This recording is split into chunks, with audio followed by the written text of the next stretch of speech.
ఇవాళ మనం dash board గురించి తెలుసుకుందాం. పూర్వకాలంలో గుర్రపు బండ్లలో వెళ్ళే టైంలో గుర్రాలు మన బండిని తోసేటప్పుడు వాటి గిట్టలతోటి అది పరిగెడుతుంటే వాటి గిట్టల నుంచి వచ్చే మురికి ఉంటుంది కదా, మడ్ని ఇలా తంతే అది డాష్ అయ్యేదన్నమాట. So it's called dash it.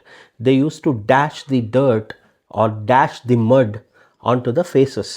కరియర్లో కూర్చున్న వాళ్ళ మొహాల మీద పడేది. అది పడకుండా ఉండడం కోసం బోర్డ్స్ పెట్టేవారనమాట, వుడెన్ బోర్డ్స్. అందుకని దానికి పేరు డాష్ బోర్డ్ వచ్చింది.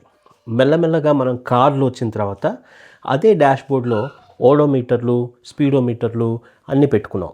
సో దీని నుంచి ఇవాల్వ్ అయినదే మనం ఇప్పుడు సిస్టమ్స్లో వాడే డాష్ బోర్డ్. వాళ్ళు ఏం చేశారంటే ఒక స్క్రీన్ క్రియేట్ చేసి ఎట్ అ గ్లాన్స్ అన్ని కేఆర్ఎస్, అన్ని రకాల రిపోర్ట్స్ ఎట్ ఎ గ్లాన్స్ మనం చూసేదాన్ని డాష్ బోర్డ్ అని పేరు పెట్టారు. ఇది ఇంకా ఇలాంటివి చాలా ఉన్నాయి. దాచాం, అన్నీ తీస్తాం బయటికి.